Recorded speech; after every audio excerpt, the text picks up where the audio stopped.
A quiet morning in what otherwise seems like a pretty typical suburban neighborhood.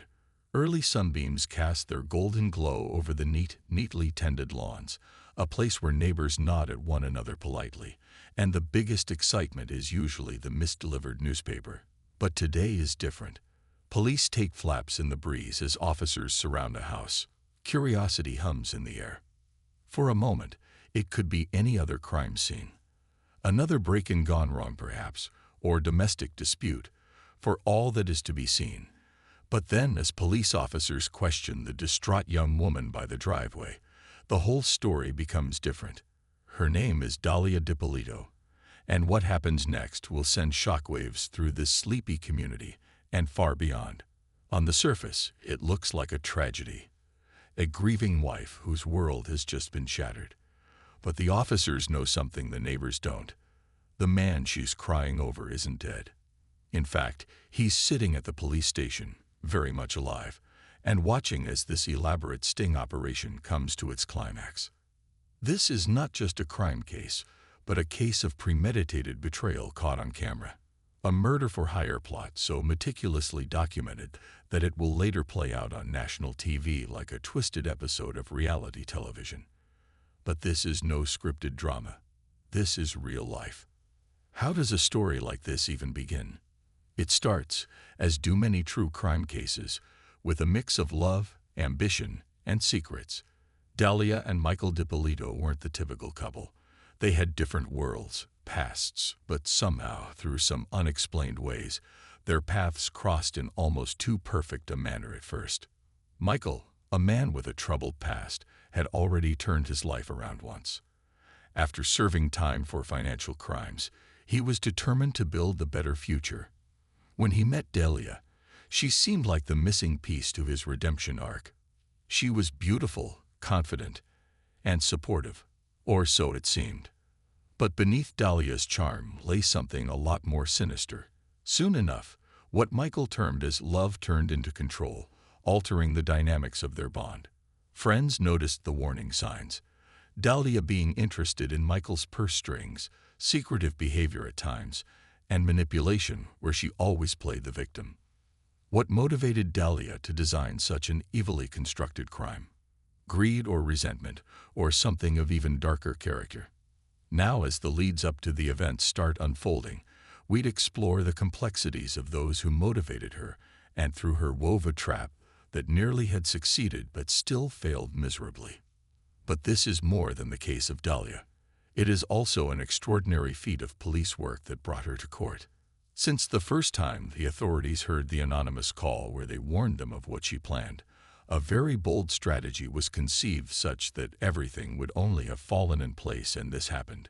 Perhaps the most chilling moment of this story is Dalia's arrest. It's not just her actions that will leave you stunned, it's her reactions. The calm way she denies everything, the feigned shock, the audacity of her lies. It's a performance so convincing. It's almost terrifying. And then there's Michael. Imagine learning the person you share your life with has plotted to kill you. How do you even begin to process that level of betrayal? For Michael, the aftermath wasn't simply about survival. It was about rebuilding a life broken from the inside out. This case, at one time shocking with its twists, was later seen to say so much about human nature. Just how far are people willing to go to get what they want? And how often do we ignore the signs of danger, simply because we don't want to believe they're real? So, as we dive into the complete details of the Dalia Dippolito plan, get ready for the story that will test your perception regarding trust, love, and how thin that line sometimes becomes between love and betray. This is the saga of Dalia Dippolito, a woman with measured choices that took her directly into the spotlight. Then there's the story of a man who walked off from the greatest treachery. Every story has two sides, and understanding the victim is key to grasping the depth of this case. Michael Dippolito wasn't just a name in the headlines. He was a man trying to rebuild his life after a series of missteps. Michael was born into a middle-class family in Pennsylvania. He was charismatic, ambitious, and by his early 20s had already begun carving out a path in the world of business. However, his drive for success often blurred the lines of ethics. Before he was 30 years old, Michael found himself entangled in a pyramid scheme, which led him to prison. The charges were severe, and he was sentenced to prison for his role in defrauding investors. Michael then went to prison, which was the turning point for him.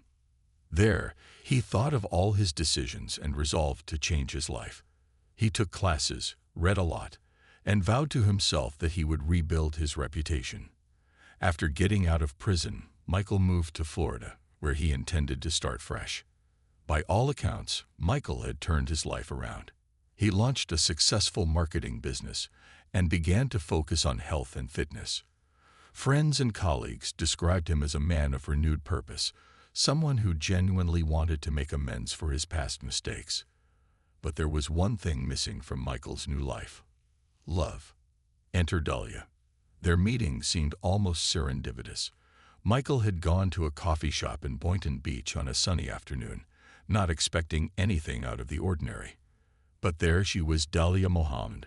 She was stunning, confident, and radiated energy that instantly drew Michael toward her. The two had started conversing, and the chemistry was undeniable. Within days, they became inseparable. Dalia presented herself as a woman with ambition and class. She spoke of her dreams, her upbringing, and her desire for a stable, loving relationship. To Michael, it felt like he finally found the missing piece to his puzzle. Despite warnings from friends to take things slow, Michael quickly fell head over heels. Their whirlwind romance was as intense as it was brief. Within just a few months of dating, Michael proposed. The couple tied the knot in an intimate ceremony attended by close family and friends. Michael spared no expense, eager to show Dalia how much she meant to him. He believed their love was a testament to his new life, a symbol of the redemption he had worked so hard to achieve. Not everyone was so easily convinced. Dalia's friends did not really see anything that seemed inappropriate about her interest in his financial affairs. She seemed very much interested in knowing what kind of savings and investments Michael had, what he does with his business, how he manages it. All those things. There are the shopping sprees. She has a taste for the finer things of life, and didn't hesitate, at times even using money belonging to Michael to gratify her cravings. As the months passed, Dalia's behavior became worse. She began to keep Michael away from his friends, especially those who doubted her character. She demanded that they cut off from anyone who did not support their marriage. She justified her actions by saying it was for their relationship, and Michael, blinded by love, did as he was told. What Michael didn't realize was that he was being methodically manipulated. Dalia was no ordinary gold digger. She was calculating, meticulous, and above all, patient. She convinced Michael to transfer significant assets into her name, claiming it was for the good of the family. These included their home and other financial holdings. But that was not all the manipulation. Dalia also started sowing seeds of doubt in Michael's head about his own stability. She hinted that his past would eventually catch up with him, thereby implying that he was lucky to have someone like her to watch his back. It was a classic psychological tactic: undermine his confidence while positioning herself as his savior. Dalia appeared like a perfectly normal wife on the surface. She was with Michael at all the social functions, doused him in praise during public events, and even played the part of a perfect support person in public. In secret, she was making moves to surprise even the best detectives working in this business. Michael's friends tried to intervene, but their warnings fell on deaf ears. He was too invested in the idea of his marriage to see the cracks forming beneath the surface. For Michael, Dalia wasn't just a wife. She was a symbol of his hard-earned redemption. Losing her would mean admitting that his perfect new life was, in fact, a fragile illusion. As the months went by, Michael began to observe some little changes in Dalia's behavior. She became more secretive, spending long hours away from home and avoiding his questions about her whereabouts.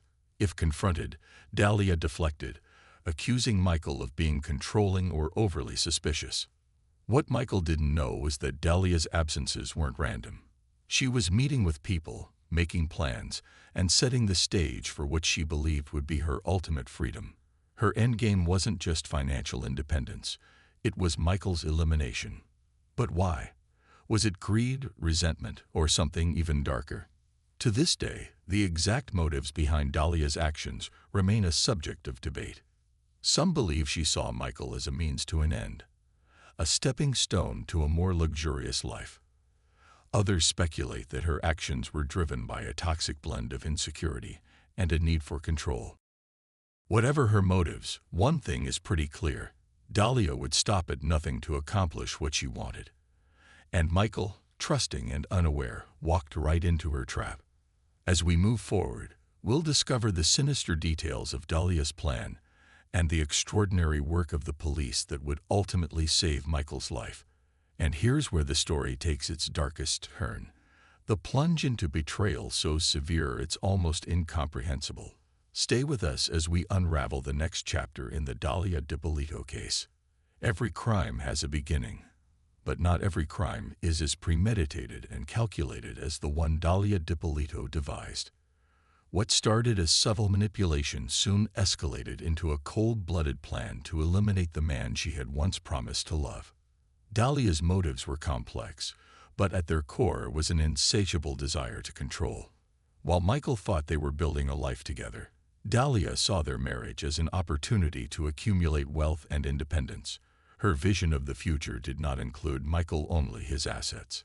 Months before the plot took shape, Dalia started a calculated campaign to strip Michael of his autonomy. She encouraged him to make decisions that benefited her alone, subtly chipping away at his confidence.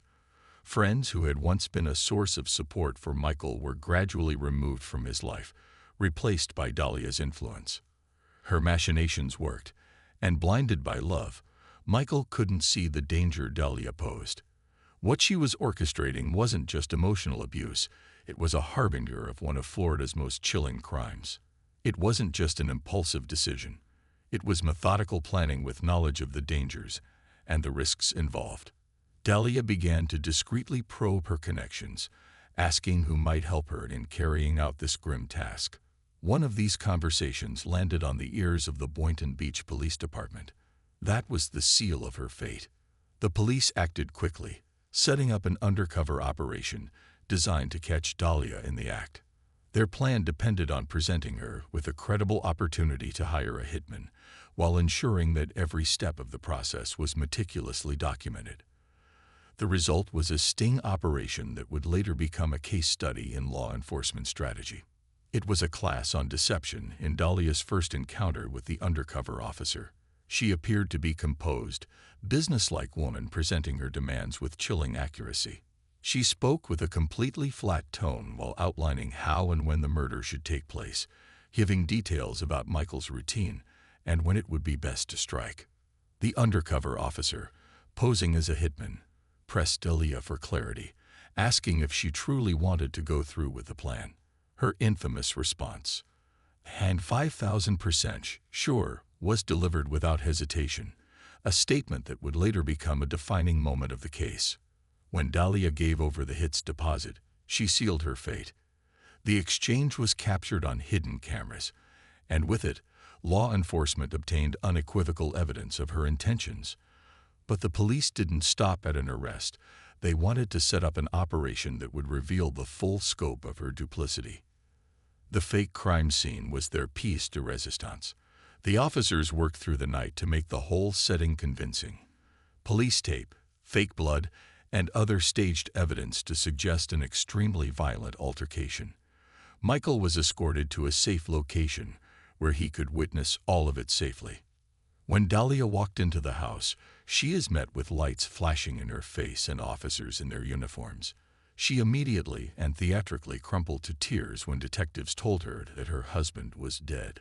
Little did she know that everything was caught on tape, and that millions of viewers, prosecutors, and defense attorneys would come to dissect each moment, each reaction, and their meanings. At the station, the tone changed. Confronted with the evidence against her, Dalia initially played the role of the innocent victim. She denied everything, claiming she had been set up by unknown enemies. But as detectives presented the recordings and footage, her story began to unravel. Following these phases came a psychological game of cat and mouse in terms of their responses. Dalia's first response was denial and further deflection, claiming police entrapment and then insisting that she was indeed the victim. Her soothing tone in this interaction and the previous outbursts of grief were as striking as they were chilling. She was adapting to both situation demands. The evidence, however, was overwhelming. The Tate conversations, the mock crime scene, and Dalia's own words told the tale of premeditated intent that no amount of denial could erase. The police had not only thwarted her plan but had also ensured that justice would be served. In the next few minutes, we'll delve into the details of the investigation, the courtroom drama that followed, and the shocking revelations that emerged as Dalia's trial unfolded. While Dalia Dippolito believed she had outsmarted the system, law enforcement was working tirelessly to ensure her plan would not only fail, but would be fully documented for prosecution. What followed was an investigation as precise as it was effective, blending modern technology, psychological tactics, and a bit of theatrical flair to expose her plot.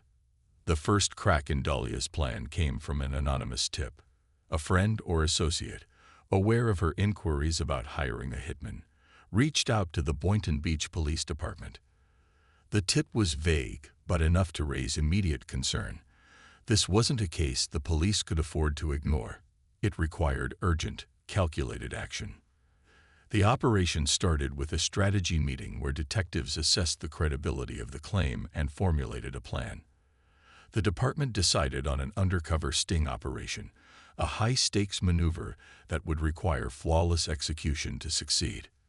One of the most important decisions was in choosing the undercover officer who was going to act as a hitman. This had to be an individual exuding authority and confidence enough to convince Dalia that he was capable and would indeed carry out her very sinister request. The individual selected, whose name remained confidential for reasons of safety, was one with great experience undercover and renowned for the ability to maintain composure under high-pressure situations. The first meeting was scheduled in a public parking lot, a place selected for its neutrality and publicity. Cameras were installed discreetly to record every detail of the meeting. As the officer approached, Dalia's demeanor was composed, almost businesslike. She explained her requirements with chilling precision, describing Michael's daily schedule, the layout of their home, and even suggesting methods to make the murder look like a robbery gone wrong. This recording was gold for evidence. It showed Dalia not only stating but also explaining her intentions while recording this meeting. Further, it revealed her completely cold and detached attitude regarding the whole situation. The woman wasn't acting in passion or desperation. Instead, this was premeditated and calculated intent. As the operation continued, the police concluded that they needed to raise their strategy. They required something more than just verbal agreement. They required a transaction that would seal the deal for the case. A second meeting was arranged with Dalia, where she paid a deposit for the hit. The money transfer was crucial. It provided tangible evidence that she intended to carry out the plan. At the same time, detectives started to build a profile of Dalia's life and motivations. They interviewed friends, acquaintances, and former partners, piecing together a portrait of a woman who was as ambitious as she was manipulative. Financial records revealed a pattern of extravagant spending, often at Michael's expense. It became clear that money was at the heart of her motives. But the most incriminating evidence was yet to come. After the preparation, the police organized their pièce de résistance, the false crime scene. It would test Dalia's reaction and, at the same time, give a completely unassailable proof of her involvement. On the morning of the staged murder, officers arrived at the Dippolito home before dawn. Crime scene tape was strung around the property, and detectives moved methodically, simulating the aftermath of a homicide. Michael, who had been briefed on the plan, was taken to a secure location where he could watch the events unfold. When Dalia arrived, the scene was set. A uniformed officer approached her as she stepped out of her car, delivering the devastating news that her husband had been killed. Dalia's reaction was immediate and dramatic, collapsing into the officer's arms as she sobbed uncontrollably. But what appeared to be genuine grief was, in fact, a performance worthy of an Oscar. Inside the police station, the tension was palpable. The detectives brought Dalia face to face with the evidence they had collected. The recordings, text messages, and even her interactions with the undercover officer. She denied everything at first, claiming she had been framed. She remained insistent, even as the weight of the evidence mounted against her. To further support their case, the police continued to collect further evidence. They analyzed the phone records of Dalia, where they found further conversations and messages that also implicated her in the conspiracy. Every detail was tabulated, leaving no opening for reasonable doubt. The media played a significant role in the impact of the investigation. Once the footage of Dalia's meetings with the undercover officer and her reaction at the staged crime scene was released, public opinion quickly turned against her. The case became a national sensation, with news outlets dissecting every detail and legal experts weighing in on the potential outcomes. As the investigation went to its conclusion, police were well assured of their case. It was not only thwarting murder but building up a broad narrative that exposed the real character of Dalia. She was arrested months after precise planning and flawless execution on the part of law enforcers, an exemplification of service for justice. In the next few minutes, we'll explore the trial that followed, the arguments presented by both sides, and the ultimate verdict that determined Dalia's fate. The courtroom can be a stage where justice is performed, and for Dalia Dippolito, her trial was nothing short of a theatrical spectacle. With the entire nation watching, the trial became a high-stakes battle between the prosecution's mountain of evidence and the defense's claims of entrapment and misunderstanding. From the very beginning, the prosecution offered a clear and concise narrative.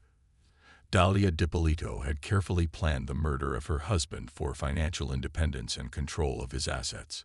Their case was based on the evidence collected during the police sting operation, the recorded conversations, the staged crime scene, and Dalia's infamous declaration that she was 5,000% sure about her decision.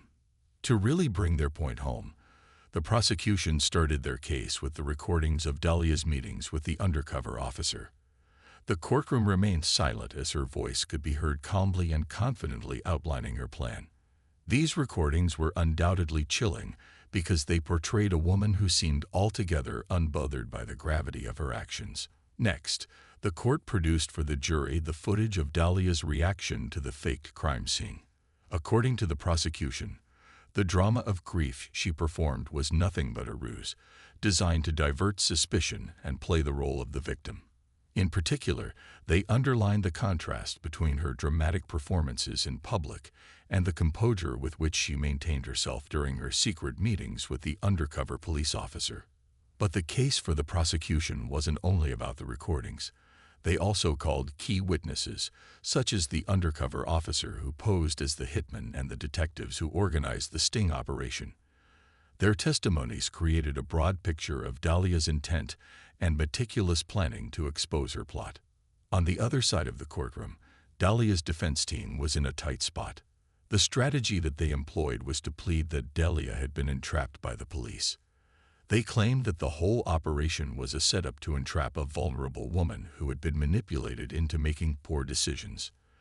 The defense presented a totally different picture of Dalia, a woman pushed and coerced by her peers. They claimed she never meant to harm Michael, and that her statements to him in the recorded meetings were taken out of context. In the defense, there was a number of character witnesses who spoke about Dalia's goodness of character and described her as a caring wife. In their argument, they explained that the police had crossed the line when they caused a situation that would never have occurred otherwise. But the prosecution was ready for these arguments. They argued that Dalia had ample opportunities to back down from the plan, which she chose not to. They emphasized that she readily agreed to pay a part of the deposit for carrying out the hit, claiming it was a clear testament to her intent. The trial was not without its dramatic moments. For instance, Dalia took the stand herself at one point, which both surprised and shocked onlookers. Her testimony was denial and deflection, with her maintaining innocence and accusing the police of fabricating evidence against her. It was polarizing, with some observers describing it as compelling and others as unconvincing. Media hype of the trial only added to the drama. News channels did not stop providing updates about every argument and speculation over what might happen. People's interest in the case was so high that most considered the trial a manifestation of broader societal issues with regard to greed, trust, and betrayal. After weeks of testimony and arguments, the case came into a climax in the jurors' deliberation. Their decision was far from a simple one. Even with the overwhelming evidence against Dalia, entrapment claims by the defense at a level of doubt the jurors could hardly reconcile. The verdict was delivered by the jury. Dalia Dippolito was found guilty of solicitation to commit first-degree murder. The courtroom erupted in emotion as the verdict was read. For Michael, it was a moment of vindication, a confirmation that justice had been served. But the story didn't end there. Dalia's defense team immediately released a statement announcing their plans to appeal the verdict due to the undue influence caused by the media coverage, which made the whole saga even more dramatic and entertaining than a movie. While the case was still very much up in the public eye following the appeals process, even the legal experts debated how the defense could be upheld. The Dalia Dippolito trial remains one of the most compelling examples of how justice and spectacle are intertwined. It was one of those cases that raised questions about the limits of entrapment law, tested the efficacy of new policing techniques, and, above all, left its mark on the true crime landscape. In the next few minutes, we'll explore where the key players are today, the impact of the case on their lives, and the lessons learned from this extraordinary tale. Time has a way of reshaping the narratives we once found captivating, but the story of Dalia Dippolito remains a haunting reminder of betrayal and justice. Years have passed since her trial, and the key players have moved on with their lives, but the shadows of the case still linger. For Dalia, the path after her conviction has been one of turmoil.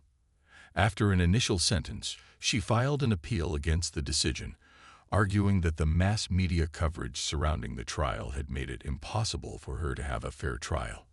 Her defense said that the constructed crime scene and the public release of the videotape prejudiced the jurors against her.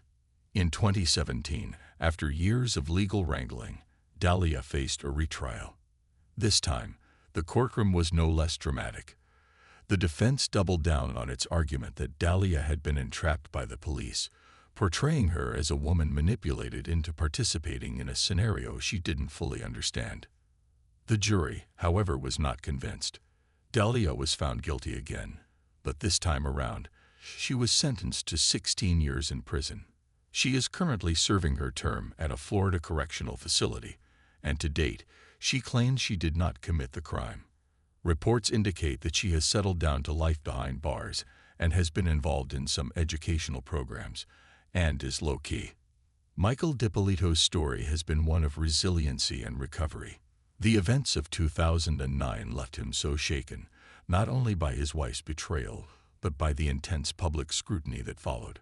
For years, Michael struggled to rebuild his life, grappling with trust issues and the emotional scars left by the ordeal. Michael now lives a quieter life, concentrating more on his business ventures and personal well-being.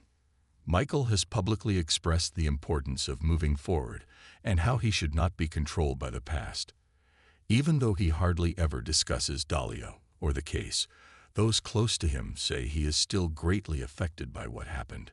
The Dalia Dippolito case had a marked impact on the Boynton Beach Police Department. In this regard, the effectiveness of the sting operation that they executed would be something that was really worth all the efforts, as this is considered to be their masterpiece, according to experts in law enforcement. The case does, however, raise ethical considerations on dramatic tactics, including the staged crime scene and how they could influence the public perception. The case is, from a cultural standpoint, indelibly marked in the true crime genre. It became a staple of television specials, podcasts, and documentaries, each dissecting the layers of deceit and betrayal that define the story. For many, It serves as a cautionary tale about the dangers of unchecked ambition and the fragility of trust. But perhaps the most lasting legacy of the case is its probing of human relationships. Deep within the story of Dalia Dippolito lies the reminder that one should never judge a book by its cover, and that the very bonds we cherish most can sometimes hide the most grievous betrayals. As we reflect on where the key players are today, one question remains: what lessons can we take from this case? For some, it's a reminder to trust but verify, to look beyond surface appearances, and to remain vigilant against manipulation. For others, it's a testament to the resilience of those who survive betrayal and find a way to rebuild their lives. The case of Dalia and Michael Dippolito may well have come to an end in court, but this is still the kind of story whose ripples stay on as a chilling reminder of how darkness can also hide behind even the finest facades. As we reach the conclusion of this tale, one thing is patently obvious. The Dalia Dippolito case is so much more than a mere crime tale. It's an unadulterated reminder of the human mind's frailty, a story of betrayal, manipulation, and the consequences of unchecked ambition. From the time Dalia started conspiring against her husband till the sophisticated sting operation exposed her, each and every step of this case unfolds the darker aspects of love and trust. What actually drives a person to kill the person they have pledged to love? How can greed outwit morality? And what does it take to really know the truth in the world where things are often not as they appear to be? Michael Dippolito is, in a way, an anti-narrative of the story. His resolve to rebuild his life serves as a testament to how resilient the human spirit is. Even the deepest of betrayals can be survived. Michael's story serves to remind us that there will always be healing, no matter what the pain may have been. For Dalia, the choices she made led her down a path from which there was no return. Her story is a cautionary tale of how deception and greed can spiral out of control, leaving destruction in their wake. As she maintains her innocence, the evidence and verdicts speak to a more sinister intent on her part. This case has far-reaching implications beyond the parties involved. It pushed the limits of police tactics, and its dramatic flair sparked debate about the morality of such theatrics in law enforcement techniques.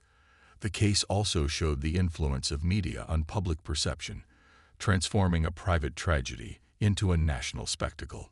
The case is a chilling reminder to viewers and listeners of questioning the stories they are told and remaining vigilant in their relationships. Trust is the foundation of human bonding, but as the story goes on to depict, it can also be a weapon in the wrong hands. As we close the chapter of the Dalia Dippolito case, let that be a lesson not on crime and punishment, but on the strength of the survivor and the courage needed to seek the truth. Thanks to our viewers for watching with us on this journey. If you were moved by this story, consider sharing it to spark important conversations about trust, resilience, and justice. And if you haven't already, don't forget to subscribe for more compelling stories that uncover the many facets of the human experience. Until next time, stay safe, stay curious, and remember, not everything is as it seems.